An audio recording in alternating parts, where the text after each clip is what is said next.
युद्धजन्य परिस्थितीमुळे गणेश उत्सवावर महागाईचं सावट आहे।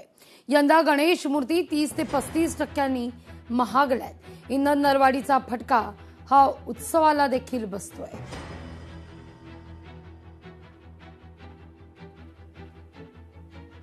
या सगळ्याचा आढावा घेतला आपले प्रतिनिधी सुमित देशमुख यांनी। काही महिन्यातच आपल्या लाडक्या गणपती बाप्पाचं आगमन होणार आहे। मात्र एकीकडे युद्धजन्य परिस्थिती चालू असताना आखाती देशात जे युद्ध चालू आहे त्याचा थेट परिणाम आता सर्व वस्तूंवर जाणवत आहेत।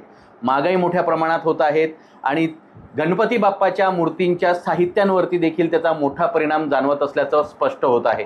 दादा, काय सांगणार या ठिकाणी आखाती देशाच्या युद्धजन्य परिस्थितीचा परिणाम यंदा गणपती बाप्पांच्या मूर्तीवरती जाणवतोय? आखाती देशांमध्ये जी आता सध्या पेट्रोलिंगचं आणि डिझेलचं वाढ झालेली आहे त्याचा परिणाम थेट आपल्यावर सुद्धा असं झालेला आहे की पेन आणि कोकणातून येणारी माती, रंग, कच्चा माल हा आता ट्रान्सपोर्टमुळे खूप महाग झालेला आहे। शाडूच्या मातीमध्ये जरी सुद्धा काही प्रमाणात भाववाढ झालेली नसली स्थानिक प्रमाणात, तरी तो आणण्यामध्ये आम्हाला खूप महागात पडतो।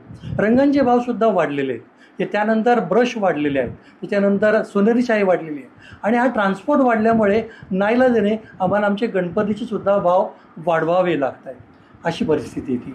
आमची फर्म जी आहे ती शक्यतोवर आम्ही ना नफा ना तोटा या बाबतीत आम्ही काम करतो, परंतु यावर्षी मात्र आम्ही नाईलाजाने साधारणपणे 30 ते 35% वाढ करणार आहोत आणि म्हणूनच आम्ही गिरायकांना सुद्धा आतापासूनच सांगितलंय की बाबांनो अशी वाढ आम्ही करतोय। या ठिकाणी कच्च्या मालाची महागाई वाढल्यामुळं गणपती बाप्पाच्या मूर्तीमध्ये जवळपास 30 ते 35% या ठिकाणी वाढ झालेली आहे।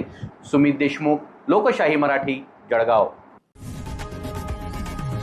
लोकशाही मराठी, ऐका, पहा, जागरूक रहा।